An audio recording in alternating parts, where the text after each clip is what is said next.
Rochtman-Berry, bonjour. Bonjour. Merci d'être avec nous ce matin sur BFM TV. Le 21 janvier dernier, vous avez porté plainte contre votre père, Richard Berry, pour viol et agression sexuelle lorsque vous étiez enfant. Vous avez été entendu par les policiers au début du mois de février. C'est votre, je crois, première interview à la télévision aujourd'hui. Comment traversez-vous cette épreuve? Comment vous sentez-vous? Je me sens fatiguée. Non, je la traverse avec encore beaucoup d'émotions mélangées, c'est-à-dire de sentiments de se libérer. Et en même temps, une violence que je reçois même si je l'attendais de la part de mon père, voilà, il y a une forme son déni, son besoin de me discréditer qui est dur à recevoir, bien sûr. Puis c'est très impudique. C'est ce qui avait aussi fait que j'ai pris du temps avant de décider de le faire. C'est-à-dire que je savais que j'aurais pas le choix de cette médiatisation, et c'est d'autant plus impudique quand voilà, ce que j'ai à déposer est très très intime.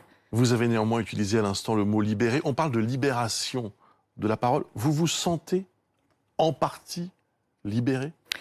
Oui, je me sens en partie libérée à plein d'aspects, c'est-à-dire l'aspect du secret, l'aspect de ma personne, c'est-à-dire que je me sens alignée avec mes convictions aussi, c'est-à-dire je peux pas, je suis devenue maman depuis toutes ces années, je peux pas expliquer à mes enfants, d'abord je peux pas leur transmettre un secret. Ça, c'est quelque chose de très lourd. Et en plus, je ne peux pas leur expliquer sur la gravité des actes que j'ai subis qu'on n'en parlera pas. Et que le prétexte que mon père soit connu ou pas connu, ça puisse être une raison suffisante pour ne pas en parler. Je peux pas... voilà, je fais partie d'associations militantes qui défendent les femmes, les enfants. Voilà, donc je me sens libérée à tous les niveaux. C'est-à-dire je me sens alignée avec ma vie, quoi. Vous parlez de la notoriété de votre père. C'est pour cela que vous êtes ici aujourd'hui, que vous médiatisez aussi votre combat et votre plainte? Je ne la médiatise pas, hein. J'ai subi le fait qu'elle était médiatisée. Puisque c'est lui qui en premier, Oui, oui, bien sûr. en effet, Et révèle puis, au public. il le révèle au Ce qui public. se passe. Et puis sincèrement, je me doutais que ma plainte allait à un moment donné fuiter quelque part. Donc oui, tout ça, je le subis. Vous dites, c'était ça ou j'en crève. Oui, il y a un moment où c'est une nécessité presque vitale, c'est-à-dire que il y a eu un moment qui certes a correspondu avec la publication du livre de Camille Kouchner, mais c'est très long comme chemin. Voilà, c'est très long. C'est très long comme évolution de prendre la décision et de le faire. Pourquoi est-ce si long? C'est long parce qu'on prend progressivement conscience de tout, qu'on est enfermé dans une souffrance, dans un silence, qu'on n'a pas envie de faire de la peine, que même en ayant été blessé, on a tendance à... Enfin, moi, j'ai cherché quand même à protéger mon père. Je savais qu'il y aurait des conséquences sur ma famille, sur lui, sur son image. Mais c'est le mensonge dans lequel ça vous impose de vous trouver, c'est-à-dire le fait de se taire, c'est d'être complice en fait aussi de cette image, de ces faux semblants, de cette mascarade. Ça devient insupportable en fait. Vous dites que vous avez de l'amour pour votre père et du dégoût et de la colère.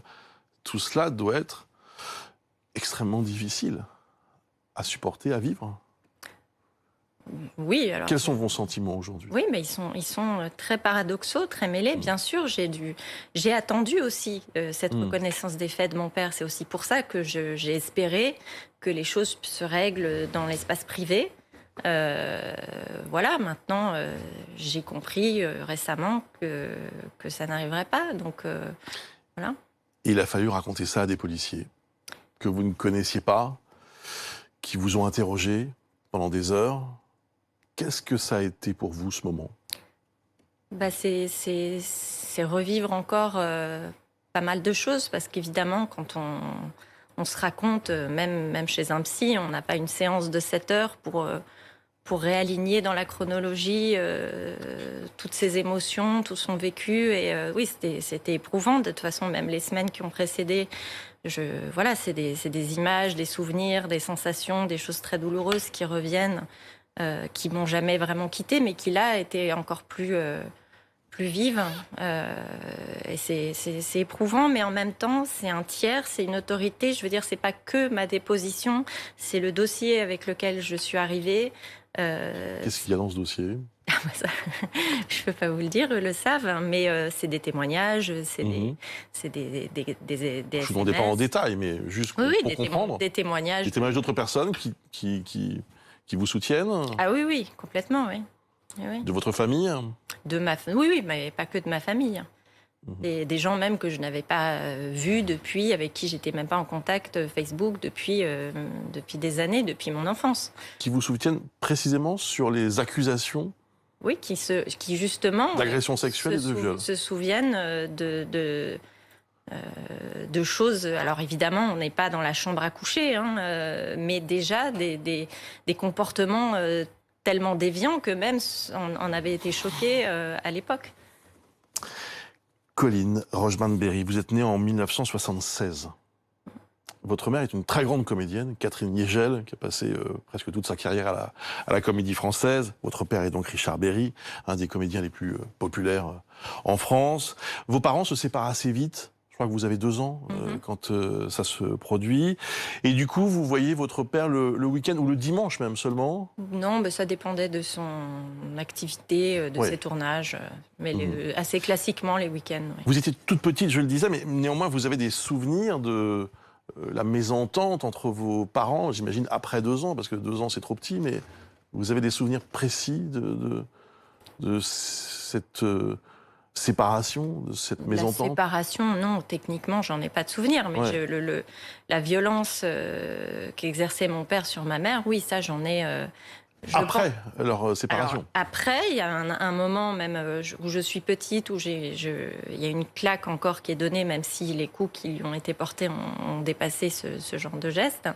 Maintenant, ça a été, oui, beaucoup d'agressivité, beaucoup de la part de mon père, qui est quelqu'un de violent. Donc, voilà, de la peur de ma mère, de ma peur à moi, même s'il n'a jamais levé la main sur moi, ça c'est sûr, hein, mais je l'ai tellement vu le faire sur d'autres que, bien sûr, j'étais très impressionnée, j'avais très peur. Il dégage quelque chose qui m'a toujours fait peur. Ouais. Votre père refait sa vie avec la chanteuse Jean Manson. Quel souvenir d'ailleurs vous gardez de Jean Manson et de cette période, au fond, au-delà évidemment de ce qui a pu se passer d'extrêmement grave? Quel souvenir vous avez de cette période? Bah franchement, j'en garde pas un très très bon souvenir. Oui. Hein. D'abord pour ce qui s'est passé me concernant, et puis le fait que j'ai été témoin. Alors autant ma mère, j'ai échappé, mais là j'ai été témoin de scènes extrêmement violentes, comme sa fille Jennifer. J'étais contente qu'il y ait une demi-sœur, enfin voilà, parce que j'étais enfant unique, et ça je vis ça plutôt de façon joyeuse, quoi, de partager un petit quotidien, même si c'était le week-end, avec quelqu'un de mon âge, enfin, ou proche de mon âge. Mais sinon, les souvenirs, non, sont terribles. Je n'en garde pas de bons souvenirs, non. Il faut dire que les accusations et le récit que vous faites de ces dimanches en famille, entre guillemets, ces accusations sont terribles. Est-ce que vous vous souvenez d'ailleurs de l'âge auquel les premiers faits graves que vous dénoncez ont pu se produire? Avec elle, vous voulez dire? Parce que moi, je sais... À partir de quel âge votre père... À la séparation de mes parents, je pense, à libérer des comportements chez lui, mais avant qu'il soit avec Jean Manson. Voilà, que ce soit des baisers avec la langue et des choses comme ça. Jean Manson n'était pas du tout dans sa vie. Donc dès l'âge de 2-3 ans? Oui, 3 ans. En tous les cas, c'est d'ailleurs ce dont ma mère témoigne, puisque ça l'avait choquée à l'époque que je lui raconte que je faisais ça comme papa me faisait. Oui. Ouais. D'ailleurs, elle l'appelle. Elle l'appelle, elle se fait insulter, voilà. Ouais. Mais bon, ma mère d'abord, ma mère, c'est une victime de mon père. Je pense qu'elle elle en a toujours peur. Je lui en ai voulu. À un moment donné, j'ai quand même eu un passage dans ma vie où je lui ai voulu de ne pas m'avoir suffisamment protégée, c'est-à-dire de ne pas m'avoir extraite de ce climat, de tout ce qui se passait, au point où j'ai décidé moi-même de refuser d'aller voir mon père à 10 ans, pour que ça s'arrête. Voilà, je comprends le contexte de sa vie personnelle en tant que femme battue, et l'époque, et beaucoup de choses. Donc, je suis en paix avec elle maintenant. Est-ce qu'on peut expliquer, dire ce qui s'est passé? Vous dites des jeux sexuels qui se produisaient lorsque vous étiez donc enfant, le jeu de l'orchestre. De quoi s'agit-il? C'est assez violent à raconter. C'est se servir en l'occurrence, c'est mon père nu, Gene Manson nu, qui joue à recréer un orchestre avec leurs organes sexuels. Donc, en l'occurrence, le sexe de mon père, comme une flûte ou une trompette selon l'orchestre. Donc, voilà. Dans un climat où on arrive, où de toute façon, les rapports sexuels qu'ils avaient étaient portes ouvertes, où on débarquait, enfin on nous faisait venir dans ce climat déjà où ils étaient encore au lit, avec des odeurs et des choses, une présence sexuelle déjà très lourde. Mais vous êtes une petite fille, vous comprenez pas ce qui se produit? Non, je comprends pas, j'aime pas ça. Mais je comprends pas. J'aime pas faire ça. Mais je ne comprends pas la gravité. Vous comprenez quand? Je comprends, je prends la mesure. Alors, je comprends que c'est interdit quand même quelques années après, parce que d'abord, je vois bien que dans les autres, chez les parents de mes copines, ça se passe pas comme ça. Voilà. Et puis, je comprends, j'en mesure la gravité avec une des premières psys que j'ai vues, à qui je racontais tout ce que je vivais comme quelque chose que je vivais mal, mais dont je n'avais même pas posé de mots, en fait. J'avais pas posé le mot inceste, en fait, dessus. C'est elle qui m'a dit, mais attendez, ce que vous me racontez là, c'est grave, ça porte un nom. Ouais. Il va se passer des années, d'ailleurs, avant que vous parliez à votre père. Non, pas tant que ça. Mais c'est-à-dire parce que j'ai déjà commencé à évoquer certaines fois des faits lorsque j'avais 20 ans. J'ai aussi je me suis exprimée, parce que j'ai eu des craintes vis-à-vis de ma sœur Joséphine. Voilà, donc je m'en suis ouverte à l'époque à sa maman. Donc non, c'est pas quelque chose qui a mis tant d'années à sortir. Ça a mis tant d'années à être mis sur le devant de la scène publique, déjà dans toute la famille, etc. Mais moi, j'en ai parlé très tôt. Richard Berry dément catégoriquement ce récit, ces accusations. Il le fait avec force. Il le fait d'abord dans un message qu'il publie. Et il semble dire d'ailleurs que finalement c'est la séparation entre lui et votre mère qui peut-être, il dit des conditions très conflictuelles, qui peut-être aujourd'hui cause cette accusation selon lui mensongère. Qu'est-ce que vous répondez à cela? Alors je réponds plusieurs choses. Je réponds d'abord qu'il nie les faits là publiquement. Ouais. C'est pas, moi j'ai des échanges avec lui dans lesquels il ne les nie pas, dans lesquels même il s'en excuse, même s'il s'estime ne pas, enfin, être lui-même victime, soit de Gene Manson, soit de l'époque, soit de plein de choses. Donc encore une fois, ça c'est le dossier. Mais non, le conflit avec ma mère, enfin, je veux dire, oui, c'est souvent un argument utilisé par les pères incestueux, enfin les incesteurs. Ouais. Voilà, mais moi, ma mère ne m'a jamais empêchée, et justement, je lui ai bien reproché de m'envoyer chez mon père. Voilà, elle n'a pas cherché à le priver de ses droits, de rien. Ils étaient... elle subissait sa violence. Donc oui, c'était conflictuel. Je voudrais vous citer encore un extrait de ce que dit votre père. Pourquoi ma fille m'accuse-t-elle de gestes que je n'ai pas commis? Pourquoi va-t-elle au bout de cette folie destructrice? J'aimerais comprendre sa souffrance. Et j'ai été présent peut-être trop peu ou trop tard. Je ne sais pas si cela peut expliquer quoi que ce soit. Bon, il y a un mot, évidemment, dans cette phrase de votre... C'est le mot folie. Le mot folie destructrice. Qu'est-ce que vous répondez à cela? Moi, je pense que la folie destructrice, c'est ce qu'il a fait. C'est ce qui détruit les enfants, d'une manière générale. Moi, je ne me sens pas du tout agir dans quelque chose de fou. Au contraire, c'est un chemin et une analyse personnelle longue, construite, pas du tout impulsive. Donc voilà, maintenant, sans doute que je détruis son image. Mais en même temps, la vérité, pour moi, n'est pas quelque chose de destructeur. La vérité, ça permet de se reconstruire, hein, y compris pour mes enfants et ma famille, mes sœurs. Avez-vous souffert de le voir trop peu ou trop tard, comme il l'écrit? Non, j'ai pas souffert de le voir trop peu. J'ai même refusé de le voir pendant 1 an et demi, donc j'ai pas souffert de le voir trop peu. Non, j'ai souffert du mensonge, du faux semblant dans lequel je me suis sentie obligée d'être avec lui, du silence, parce que c'est quelque chose de douloureux, de cette plaie que je porte et qu'il a jamais entendue depuis toutes ces années. Oui, ça, j'en ai souffert, mais pas de pas le voir, non. Je le voyais, enfin, je veux dire... J'ai vu mon père plutôt que... Alors justement, j'allais vous poser cette question, si vous permettez. Le public ne vous connaît pas, ou peu. J'ai fait comme peut-être beaucoup de Français, de gens qui nous regardent. J'ai cherché, je vous ai googlé, comme on dit.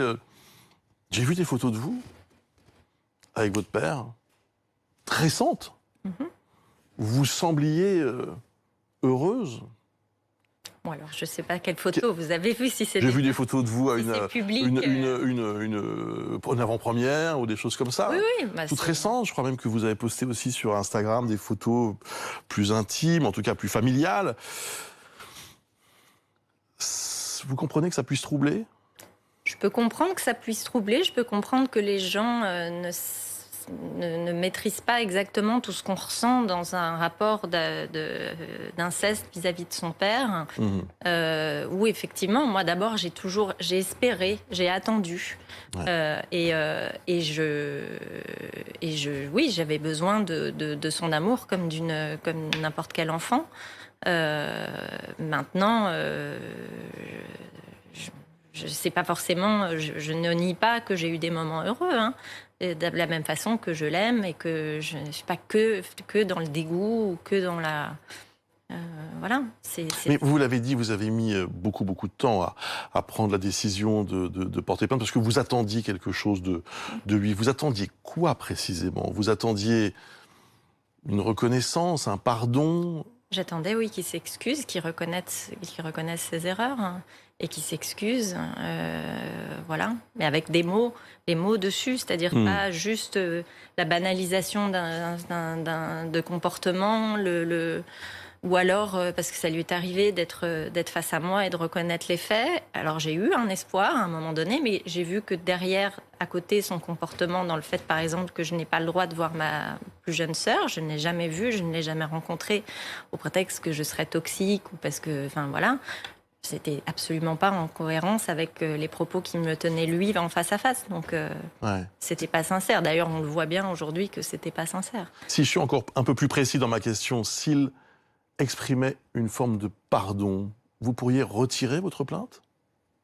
Faudrait qu'il reconnaisse les faits, avec les mots qui sont justes, voilà. Parce que mon père, en fait, l'inceste, et je pense que c'est pas le seul, d'ailleurs, peut-être que c'est une façon aussi de se protéger lui-même. Pour beaucoup de gens, un abus, c'est quelque chose de violent, c'est une agression, ça se fait dans la souvent même, on imagine un viol génital ou des choses comme ça. L'inceste, c'est plein de façons d'être incestueux. Donc, c'est des comportements déplacés de façon très, très différente. Donc, il faudrait qu'ils reconnaissent, oui, tous ces comportements. Et dans ce cas-là, s'il le faisait? S'il le faisait publiquement, oui. C'est-à-dire que moi, je ne veux pas que mes enfants grandissent avec la possibilité qu'il puisse y avoir des mensonges qui continuent d'être dits. Donc oui, bien sûr, je n'aurais pas de... La sanction, alors je conçois que la société est là aussi pour jouer ce rôle de protéger les enfants et de sanctionner les coupables, mais dans son cas, ça ne m'apporterait rien. Donc voilà. Je voudrais qu'on écoute ensemble Shirelle, que vous avez bien connue donc, quand elle était enfant, elle aussi, la fille de Jim Manson. Écoutez bien. Elle a dit qu'on était toutes les deux dans cette chambre à faire ces jeux, puisque c'est ce qu'elle a dit, c'est ce que les journalistes ont reporté. Et puisqu'elle a dit qu'on était toutes les deux, ça veut dire que je suis le seul témoin qui n'est pas accusé par Colin, puisqu'elle a accusé son père, elle a accusé ma mère, mais moi, elle a dit que j'étais dans la chambre avec eux.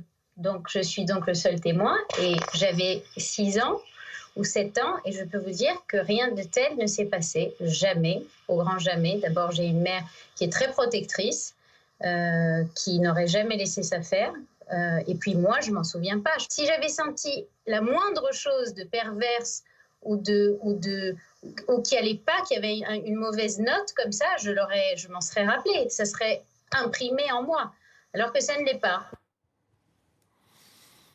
Qu'est-ce que vous répondez à Shirelle ? Je lui ai déjà répondu, je veux dire, et elle m'a déjà parlé avant, c'est pour ça que, j'entends sa posture, mais... Sa posture ? Ah bah oui, pour moi, c'est une simple posture d'image. Voilà, quand on s'est revus, et d'ailleurs, et ça fera partie du dossier, il y a des témoins qui confirment exactement tout ce que nous avons partagé, et qu'aujourd'hui, elle nie avoir partagé. Donc, moi, je suis triste pour elle, mais qu'est-ce que vous voulez que je vous dise ? Elle me parle de sa mère en plus comme de quelqu'un. Je veux dire, Jim Manson, c'est quand même quelqu'un qui fait partie des enfants de Dieu, une secte qui prône la pédophilie et l'inceste. Donc voilà, si vous voulez, j'entends ce qu'elle me dit, mais c'est sa mère, elle est sans doute loyale, elle a peur aussi sans doute. Elle, c'est dur de parler, je suis pas la première, je suis la première à le savoir, mais je suis sereine par rapport à la crédibilité de ce qu'elle elle dit là. Voilà.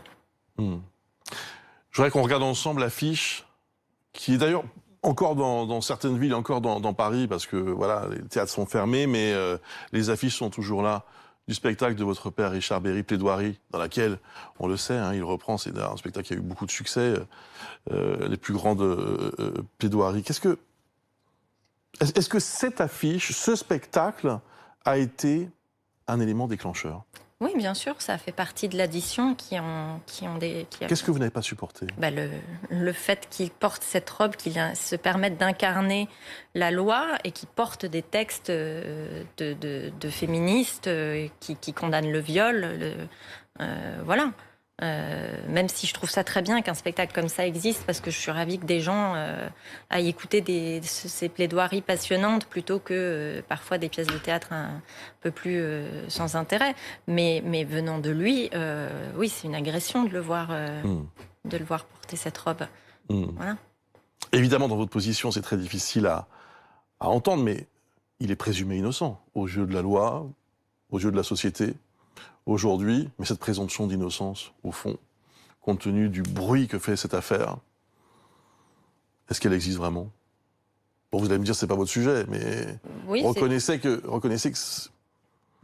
c'est un débat aussi. Ça peut être un débat. Maintenant, c'est aussi le débat de la preuve de l'inceste, parce qu'il y a la prescription, mais voilà, on peut toujours débattre de comment on entend les enfants, y compris 30 ans après, pour pouvoir prouver. Donc, il est présumé innocent jusqu'à ce qu'on démontre sa culpabilité, si tant est qu'il y ait la possibilité de le faire. Mais je précise quand même que ça faisait 40 ans que mon père avait nié les violences conjugales et que là, il les reconnaît. Donc, il est présumé innocent, il est coupable de ce il ose dire au bout de 40 ans. Il faudra peut-être 40 ans pour reconnaître le reste. France 3 avait déprogrammé un téléfilm il y a quelques jours dans lequel il incarnait un avocat. Donc là, j'imagine que vous aviez soutenu cette... Décision. On m'a pas demandé mon avis, non, Ouais. non, mais je conçois, oui, que ce soit, mais ne serait-ce, c'est même pas mon affaire.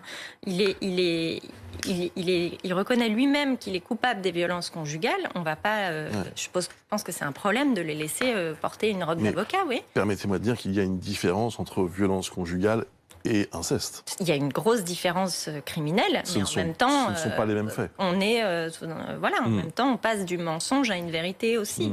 Il m'accuse de mentir, d'être instable et de changer ma version. Pour l'instant, celui qui change de version et qui finit par reconnaître des éléments, c'est lui. J'ai une dernière question. Vous irez jusqu'au bout? Vous iriez même jusqu'à un procès? Vous vous sentez capable d'affronter ce genre de choses? Oui, c'est même une libération pour moi du fait que des tiers puissent avoir en main un dossier. C'est quelque chose de rassurant pour moi, au contraire, qu'on passe par des tiers, parce que moi, face à lui, de toute façon, je n'ai jamais été très à l'aise. Et puis parce que je sais que le fait d'avoir pu porter publiquement une parole, il faut que la société entende qu'on n'a pas le droit de toucher aux enfants. Je veux que ça change, quoi, qu'on puisse plus. Évidemment, ça serait utopique de dire que ça ne puisse plus arriver, mais oui, qu'on change le regard là-dessus, oui. Bien, je vous remercie beaucoup en tout cas d'avoir accepté notre invitation, d'avoir répondu à toutes nos questions. Merci beaucoup et évidemment, je rappelle que l'enquête se poursuit. Vous avez été entendu pendant plusieurs heures. On verra dans les prochaines semaines les prochains événements concernant donc cette procédure. Merci beaucoup. Tout de suite.